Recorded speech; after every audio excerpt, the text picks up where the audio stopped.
చైత్ర అమావాస్య ఎంతో శక్తివంతమైన విశేషమైన రోజు. ఆదివారం అమావాస్య రావడం చాలా అరుదు.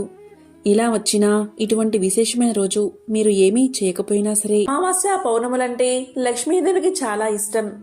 అమావాస్యను చాలా శక్తివంతమైన రోజుగా పండితులు పరిగణిస్తారు. ఉప్పుతో ఎటువంటి పరిహారం చేస్తే సమస్యలు, అప్పుల బాధలు తగ్గి లక్ష్మీ కటాక్షం కలుగుతుందో అదే విధంగా ఈరోజు ఏ చెట్టు కొమ్మను తెచ్చి ఇంట్లో పెట్టుకుంటే నరదృష్టి, నరఘోష, నరపీడల నుంచి ఉపశమనం పొందవచ్చో ఇప్పుడు ఈ వీడియోలో తెలుసుకుందాం. ఈరోజు లక్ష్మీదేవిని పూజిస్తే ఎలాంటి సమస్యలు ఉన్నా అవి తొలగిపోతాయి. పూజ అంటే పెద్ద పెద్ద పూజలు చేయవలసిన పనిలేదు. మీకు తోచిన విధంగా అమ్మవారిని పూజించి మనసారా నమస్కారం చేసుకున్నా చాలు. ఆ అమ్మవారి సంపూర్ణ అనుగ్రహం మీకు కలుగుతుంది. ఈరోజు ప్రత్యేకంగా అమ్మవారికి నైవేద్యం సమర్పించేటప్పుడు దానిమ్మ పండు గింజలను నివేదన చెయ్యండి. ఈరోజు మీరు చేసే లక్ష్మీ అమ్మవారి పూజ కన్నా పెట్టే నైవేద్యానికే ఎక్కువ ప్రాముఖ్యత ఉంటుంది. దానిమ్మ పండు అంటే లక్ష్మీదేవికి ఎంతో ప్రీతికరం. లక్ష్మీదేవిని మీ శక్తి మేర పూజించి దానిమ్మ పండును నివేదన చెయ్యండి. ఆ తర్వాత ఆ దానిమ్మ పండు గింజలను ఇంట్లో వారందరూ కూడా ప్రసాదంగా స్వీకరించి తినండి. ఈ విధంగా ఈ అమావాస్య రోజు తప్పనిసరిగా చేస్తే చాలు, మీకు ఉన్న ధన సమస్యలు తొలగిపోతాయి.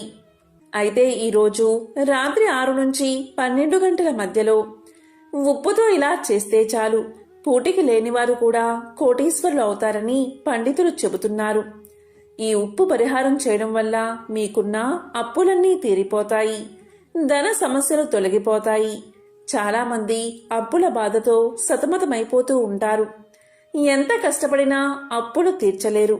వడ్డీల మీద వడ్డీలు కడుతూ నానా యాతన అనుభవిస్తూ ఉంటారు. అప్పుల బాధలో మునిగిపోయిన వారు ధనం చేతిలో నిలబట్లేదని బాధపడేవారు.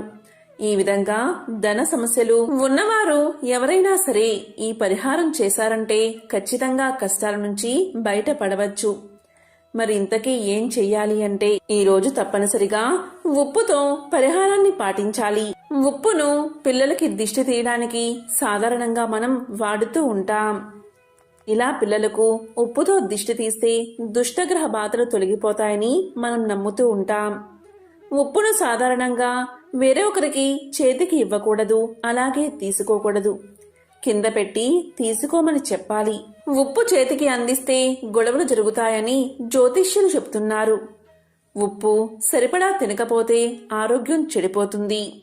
ఎప్పుడైనా ఉప్పు కింద పడిపోతే ఆ ఒలికిన ఉప్పును ఎత్తి ఎడంభుజం మీదుగా వెనక్కి విసిరేయాలని, దానివల్ల కీడు తొలగిపోతుందని పెద్దల మాట. అమృతం కోసం చేసిన క్షీరసాగర మదన సమయంలో సముద్ర గర్భం నుంచి లక్ష్మీదేవి ఉద్భవిస్తుంది. అదే సమయంలో సముద్ర గర్భం నుంచి ఉప్పు కూడా తయారైందని పండితులు చెబుతున్నారు. అందుకే ఉప్పును లక్ష్మీ స్వరూపంగా భావిస్తారు. ఉప్పుతో నకారాత్మక శక్తులను తరిమి కొట్టవచ్చు. వాస్తు దోషాలను దూరం చేసుకోవడానికి ఉప్పును ఉపయోగించాలి. అమావాస్య రోజు ఈ ఒక్క పరిహారం చేస్తే చాలు, అప్పుల బాధలు, ధన సమస్యలన్నీ కూడా తీరిపోతాయి. అసలు ఏం చెయ్యాలి అంటే, ఈరోజు రాత్రి 6 నుంచి 12 గంటల మధ్యలో ఒక పాత్రను తీసుకోండి. అంటే మట్టి మూకుడిని కానీ లేకపోతే గాజు బౌల్ను కానీ తీసుకోండి. దాంట్లో మెత్తటి ఉప్పును కాకుండా కల్లు ఉప్పును, అంటే సముద్రపు ఉప్పును, రాక్ సాల్ట్ ని వేయండి. మీ ఇంట్లో ఉండే ఉప్పుతో ఈ పరిహారాన్ని చేయవద్దు. దీనికోసం విడిగా ఉప్పు కొని తెచ్చుకుని ఈ పరిహారాన్ని చెయ్యండి. ఇలా మూగుడిలో ఉప్పు వేసిన తర్వాత దానిమీద చిన్న దాల్చిన చెక్క ముక్క, 5 లవంగాలు పెట్టండి. దానిమీద కొంచెం పసుపు, కొంచెం కుంకుమ కూడా వేయండి. పసుపు కుంకుమలు మంగళకరమైనవి, చాలా పవిత్రమైనవి. లవంగాలు, దాల్చిన చెక్క ఈ రెండూ కూడా శుక్రుడికి ఎంతో ప్రీతికరమైనవి. శుక్రుడికి అధిష్టాన దేవత అమ్మవారు. అమ్మవారికి ఎంతో ఇష్టమైనది ఉప్పు, దాల్చిన చెక్క, లవంగాలు. కాబట్టి వీటితో పరిహారాన్ని చేయడం వల్ల తప్పకుండా 100% సత్ఫలితాలు వస్తాయి. ఈ విధంగా వేసిన తర్వాత ఈ బౌల్ని అంటే ముకుడుని దేవుడి గదిలో దేవుడి ముందు పెట్టి ధూపం చూపించి నమస్కారం చేసుకోండి. అమ్మా లక్ష్మీదేవి, మాకున్న కష్టాలన్నీ తొలగిపోవాలి, అప్పుల బాధలు తొలగిపోవాలి, ధనానికి లోటు లేకుండా ఉండాలి అని మనస్ఫూర్తిగా సంకల్పం చెప్పుకోండి. ఆ తర్వాత దీన్ని తీసి ఆ పూజా గదిలోని ఈశాన్యం మూల పెట్టండి. ఎవరికీ కనిపించకుండా ఇలా పెట్టండి. కావాలంటే ఉప్పు మీద ఎర్ర వస్త్రాన్ని పరిచి ఉంచవచ్చు. ఎవరికంటా పడకుండా ఉండేలా పెట్టాలి. రహస్యంగా ఈ పరిహారాన్ని పాటించాలి.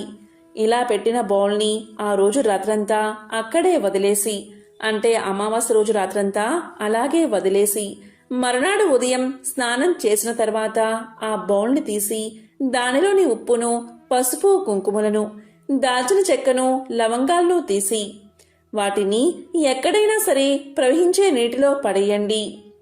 ప్రవహించే నీరు మీకు అందుబాటులో లేకపోతే నీటిలో ఇవన్నీ కలిపి ఏదైనా చెట్టు మొదట్లో పోయండి.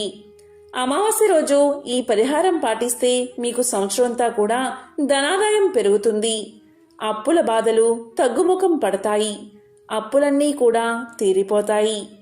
కాబట్టి అమావాస్య రోజు తప్పనిసరిగా ఈ పరిహారాన్ని పాటించి శుభ ఫలితాలను పొందండి. ఏ చెట్టు కొమ్మను తెచ్చి ఇంట్లో పెట్టుకోవాలో ఇప్పుడు ఈ వీడియోలో తెలుసుకుందాం. ఈరోజు ఏ చెట్టు కొమ్మను తెచ్చుకోవాలి అంటే అదే జమ్మి చెట్టు. ఈరోజు మీకు దగ్గరలో జమ్మి చెట్టు ఉంటే ఆ జమ్మి చెట్టు దగ్గరకు వెళ్ళి కొంత నీరు పోసి ఒక నమస్కారం చేసుకుని జమ్మి కొమ్మను ఇంటికి తెచ్చుకోండి. అమావాస్య రోజు రాత్రి 12 గంటల్లోపు ఈ పరిహారాన్ని పాటిస్తే తప్పనిసరిగా శుభ ఫలితాలు కలుగుతాయి. జమ్మి చెట్టు కొమ్మను తెచ్చి ఇంటి ముందు పెడితే గ్రహదోషాలు, నరదృష్టి, దిష్టి దోషాలు తొలగిపోతాయి. ఇంట్లో ప్రతి ఒక్కరూ ఆనందంగా ఉంటారు. జమ్మి చెట్టును సంస్కృతంలో సమీ వృక్షము అని పిలుస్తారు. పూర్వం అమృతం కోసం దేవదానవులు అంటే దేవతలు, రాక్షసులు పాల సముద్రాన్ని చిలికినప్పుడు దేవతా వృక్షాలు ఉద్భవించాయి. ఆ దేవతా వృక్షాల్లో సమీ వృక్షం కూడా ఒకటి. అప్పట్లో ఈ చెట్టును అగ్నిని పుట్టించే సాధనంగా ఉపయోగించేవారు. అందుకే దీనిని అరణి అని కూడా పిలుస్తారు. జమ్మి చెట్టును పూజించడం అంటే జీవితంలో సకల విజయాలను సాధించడమే అని పండితులు చెబుతున్నారు. ఈ చెట్టు ఎక్కడైనా సరే సులువుగా పెరుగుతుంది. నీటి లభ్యత లేకున్నా కూడా ఎక్కువ కాలం బతుకుతుంది. ఈ చెట్టు నుంచి రాలిపోయే ఆకులు రాలుతూ ఉంటే కొత్త ఆకులు వస్తూనే ఉంటాయి. జమ్మి చెట్టు ఎప్పుడూ కూడా పూర్తిగా ఆకులు రాలిపోయి బోసిపోయినట్లు కనిపించదు. ఇప్పటి యువతకు, నగర వాసులకు ఈ జమ్మి ఉపయోగాల గురించి పెద్దగా తెలియకపోవచ్చు. కానీ గ్రామీణ జీవితంలో జమ్మి చెట్టుకు ఎంతో అనుబంధం ఉంటుంది. ఈ చెట్టు వేళ్ళు భూసారాన్ని పెంచుతాయి. జమ్మి చెట్టులోని ప్రతి భాగం నాటు వైద్యంలో ఔషధంగా ఉపయోగపడుతుంది. ఈ చెట్టు యొక్క గాలి పీలిస్తే ఆరోగ్యంగా ఉంటారని నమ్మకం. అందుకే సమీ వృక్షం చెట్టు ప్రదక్షిణలు చెయ్యాలని మన పెద్దలు చెబుతూ ఉంటారు. ఎన్ని ప్రత్యేకతలు ఉన్న జమ్మి చెట్టు కొమ్మను మీరు ఈరోజు అంటే మౌని అమావాస్య రోజు తెచ్చుకుని ఇంటి ముందు పెట్టి శుభ ఫలితాలను పొందండి. కాబట్టి ఎంతో విశేషమైన ఈ రోజు అంటే పుష్య అమావాస్య రోజు, మౌని అమావాస్య రోజు ఇటువంటి పరిహారాలు పాటించి సకల శుభాలను పొందండి. ఓం శ్రీ మహాలక్ష్మియే నమః. ఓం నమః శివాయ. ఓం శ్రీ మాత్రే నమః.